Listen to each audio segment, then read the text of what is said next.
say, so what is your name? My name is Thomas Allen Shenk. Okay.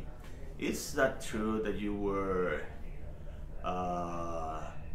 the teacher of the year in the region? I was, yeah, Region 2 of that? Virginia. That was 2012. Oh, how was that experience? It was very exciting. Yeah, it was nice to get the recognition. But it was first in the school and then in...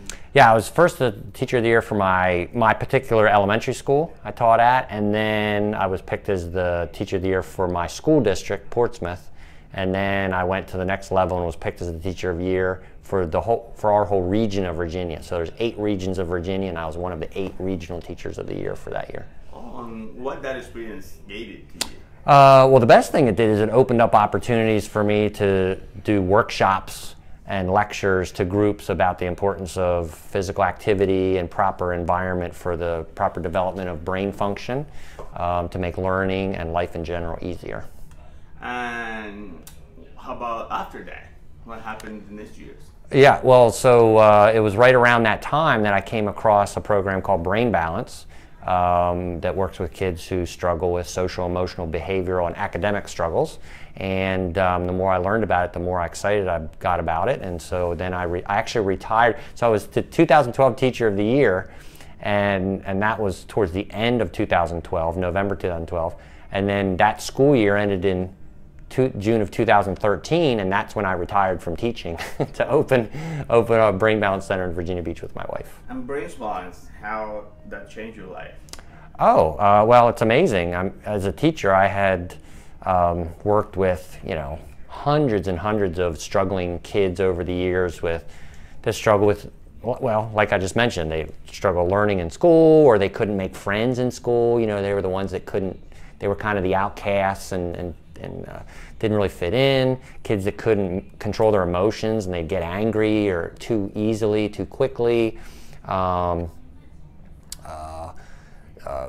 Kids that couldn't focus, the ADHD type symptoms, or they couldn't concentrate very well. And so Brain Balance really helped me to understand what's going on in the brain that causes that. And so now that we work with these kids, we have them do these natural activities where they're moving their body, they're doing sensory stimulation activities, and they're doing mental activities that's all causing the slower, less mature areas of the brain to work over time, so they speed up and get faster, so that they can then connect properly with the areas of their brain that had already been faster. That's really the root cause. You've got areas of these kids' brains that are really fast and others that are slow. Primarily between the left and right hemisphere is what we look for. So when we work with the kids, we find out which is their slower hemisphere. They do activities that only make that one work, and over time it speeds up to where the two start being able to communicate properly, and their symptoms just start to melt away.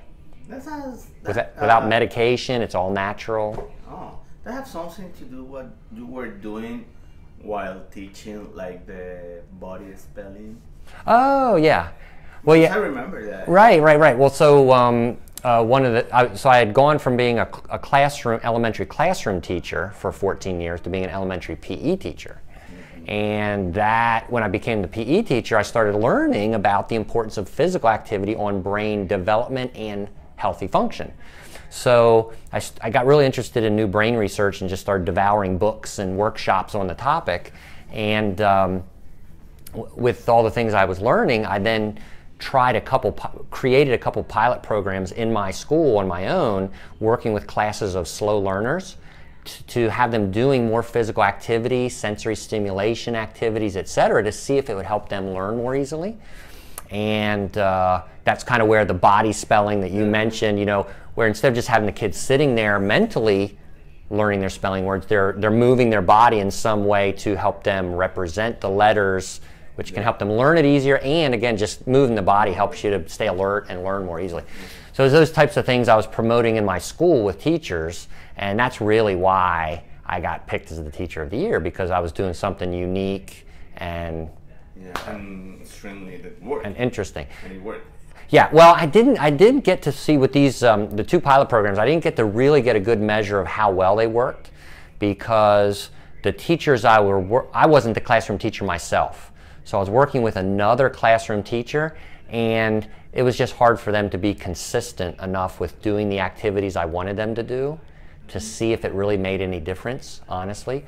But I always thought it would have been fun if I'd have been the classroom teacher to try it out and see over the course of a year, did we see an increase in the kids' learning ability? What would you say for teachers that have to struggle with students in the classroom with that kind of problem? Because they have to teach a lot of different students. Yeah. Well, they can, some of the key things they can do is break up the school day, not try to go hours and hours and hours of just academics. Break it up with movement activities, chances to talk, the kids to talk to each other about what they're learning, music, use humor, you know, to kind of give the kids' brains a break. Make sure they're getting recess every day, going out and playing and moving their body. Those things help. But if a child has an imbalance in their brain that's significant, those things will only help a tiny bit. I mean, those kids really need something like what we do, more intense, to get the brain communicating better. But in general, for kids in general, yeah, movement, sensory stimulation are keys to having the brain learn more easily. Yeah. Helps the kids be calmer too. You know, they get to use their energy. The movement lights up the brain in a way that makes it easier for them to learn right afterwards. So. Tell me your name and something that describes yourself. Tom Shenk. Something to describe myself. I love to make people laugh and joke around and have a good time. Thank you. Yep.